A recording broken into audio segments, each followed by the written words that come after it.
नेब्रापोलिस से लौटने के बाद मीरा कुछ खाली समय का आनंद उठाती है, लेकिन इससे पहले अपनी खोज के बारे में सोलोमन को रिपोर्ट करने के लिए जाते समय गैरेट ने सड़क पर एक काली बिल्ली देखकर गाड़ी रोक दी। मीरा को एहसास होता है कि यह एक शिकीगामी है, एक परिचित जो भविष्यवक्ताओं की सेवा करती है।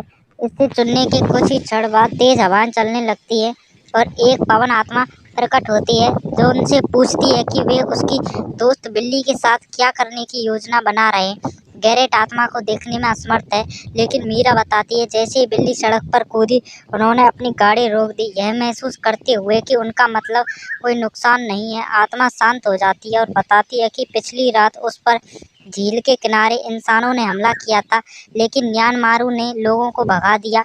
नामकरण का स्वाद मीरा को परिचित लगता है और वह आत्मा से पूछती है कि क्या वह जानता है कि म्यांमारू का स्वामी कौन है, लेकिन आत्मा को पता नहीं है। मीरा फिर सोलोमन को रिपोर्ट करती है कि उसने खोज पूरी कर ली और अपनी नई पोशाक दिखाती है। सोलोमन उससे पूछता है कि क्या उसने हॉवर्ड से बात की, लेकिन उसने बताया कि वह ऐसा नहीं कर सकती क्योंकि उनके बीच पर्याप्त संबंध नहीं थे। उसे सॉल हॉवेल नहीं मिला, लेकिन वह निश्चित रूप से वहाँ था और उसे कुछ सुराग मिले जो उसे ढूंढने में मदद कर सकते हैं। वह सारी शोध सामग्री वापस ले आई जो उसने अपराय छोड़ दी और सोलोमन ने सुलेमान को इसे देखने का काम सौंपा। सुलेमान नौकरानियों को बुलाता है जो मीरा को विशेष रूप से उसके लिए बनाई गई पोशाक पहनाती है। मीरा ने तब खुलासा किया कि उसने नेब्रापोलिस में एक राक्षस से लड़ाई की थी। कारण में लाशों जैसी अन्य अजीब स्थितियों को याद करते हुए वह सोचती है कि क्या वे जुड़े हुए हो सकते। सुलेमान पर नौकरानियों को बुलाता है जो चाय और मिठाइयाँ लाती हैं, लेकिन मीरा को फिर से कपड़े बदलने के लिए भी मजबूर करती है।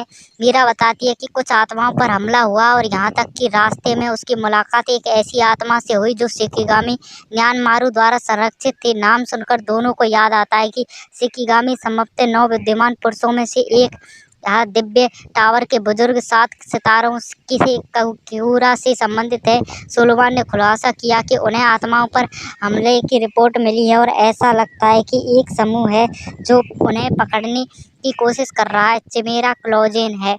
वे सहमत है कि उन्हें इसकी जांच करने की आवश्यकता है, लेकिन उसके तुरंत बाद सुलेमान फिर से नौकरानियों को बुलाता है जो फिर से मीरा के कपड़े बदल देती है।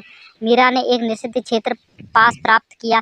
उसने खुलासा किया कि शैतान की भूल भुलैया को प्राइमल का वन कहा जाता है। संघ नेता के अनुसार कालकोठरी की लूट के कारण निषिद्ध क्षेत्र नामित किया गया और इस पर लड़ाई असहनीय हो गई और सुलेमान द्वारा उसे भेजे गए तारीखों वाले पत्र के बारे में उसने एक खिलाड़ी शेरों से इसकी जांच करने के लिए कहा। सुलेमान ने उससे कहा कि वह संघ के साथ राक्षसों और अन्य चीज़ों के बारे में बात करेगा और मीरा को कुछ समय की छुट्टी और आराम करने के लिए कहता है क्योंकि काफ़ी समय हो गया जब वह आखिरी बार किसी साहसिक यात्रा पर थी।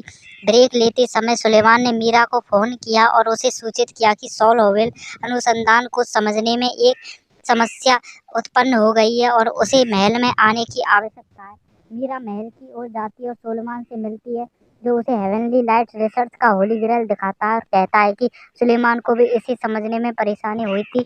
जैसे ही मीरा इसे देखती है उसे एहसास होता है कि उन्हें होली ग्रेल के लिए आवश्यक सामग्रियों में सटीक स्थान को इंगित करने में परेशानी हो रही है। हालांकि एक सुराग है और सुलेमान चाहता है कि मीरा फूल द वंडर कैमर में जाए जो क्रिनसेट मून एमिसरी नामक एक व्यक्ति की डिपॉजिटरी है जिसमें सभी शोध सामग्री और चीज़ें शामिल हैं जो उसने अपने जीवन काल में एकत्र की थी। मीरा याद करती है कि वे आखिरी बार वहाँ तब गए थे जब उन्होंने राज्य की स्थापना की थी और जाने के लिए सहमत हो गए थे, लेकिन पुस्तक में एंटी रिमूवल मंत्र का उल्लेख किया गया है। सोलोमन उसे कागज़ देता है जिसे एक पृष्ठ के सामने दबाकर किसी भी पृष्ठ की प्रतिलिपि बनाई जा सकती है। सोलोमन ने खुलासा किया कि उसे तीसरी मंजिल पर जाने की ज़रूरत है, जिससे वह उत्साहित हो गए क्योंकि वहाँ केवल 2 मंजिलें हुआ करती थी, लेकिन ऐसा प्रतीत होता है कि जैसे दुनिया वास्तविकता बन गई है और वे अधिक स्थानों पर जा सकते वहाँ प्रवेश के लिए उसे जुगानू ग्लोस्टोन की आवश्यकता होगी, जिसे लुगेट कॉपर माइन से प्राप्त किया जा सकता है। लेकिन चूंकि उनके पास कर्मचारी कम हैं, वह चाहता है कि मीरा गैरेट को बचाने के लिए एक डार्क नाइट भेजे। मीरा कैट सिथ को भेजती है, जो चीजें ढूंढने में अच्छी है। जैसे ही गैरेट खदानों तक पहुंचता है और वे अंदर प्रवेश करते हैं, कैट सिथ उसे बताता है कि उसे जहां खुदाई करने की जरूरत है वे आसानी से ग्लोस्टोन प्राप्त कर लेते हैं। लेकिन जैसे ही वे बाहर निकलते हैं, खदान के सामने एक प्रसिद्ध भालू जैसा जानवर आर्कस ग्रेज प्रकट होता है। डार्क नाइट जानवर से लड़ता है, लेकिन अंततः हार जाता है। गैरेट ने वहीं रहने और उससे लड़ने का फैसला किया, जबकि अपने आदमियों को ग्लोस्टोन्स के साथ भगाने की अनुमति दी।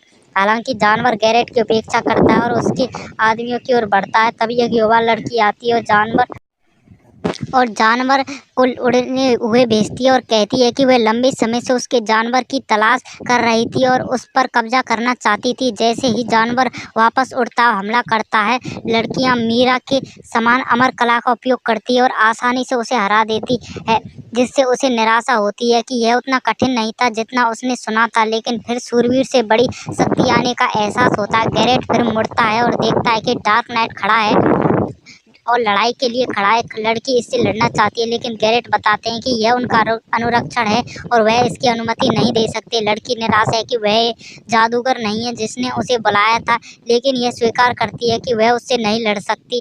गैरेट उसे बताते हैं कि वह ल्यूनेटिक झील पर जा सकती है, जहाँ उसे वह जादूगर मिलेगा जिसने उसे बुलाया था। लेकिन लड़की कहती है कि अभी लौटने की जल्दी है और वह चली जाती है। गैरेट मिशन पूरा करके लौट आया। मीरा ने देखा कि डार्क नाइट अत्यधिक सतर्क स्तर पर है और आश्चर्यचकित है कि क्या हुआ। गैरेट बताते हैं कि एक महान जानवर ने हमला किया और एक लड़की ने उसे हरा दिया। जैसे ही वे बताते हैं कि लड़की कैसी दिखती है, मीरा और बाकी लोगों को लगता है कि यह एक मेइलिन है जो शायद अपनी सामान्य प्रशिक्षण यात्रा पर है। लेकिन वे निराश हैं कि वह उस क्षेत्र में है और उनका स्वागत करने नहीं आए। लुमिनारिया उसे 9 बुद्धिमान व्यक्तियों में से एक होने का दोष नहीं दे सकता। जिस क्षण आप वापस आते हैं, सुलेमान द्वारा आपके साथ मारपीट की जाती है। इसी के साथ एपिसोड 6 खत्म।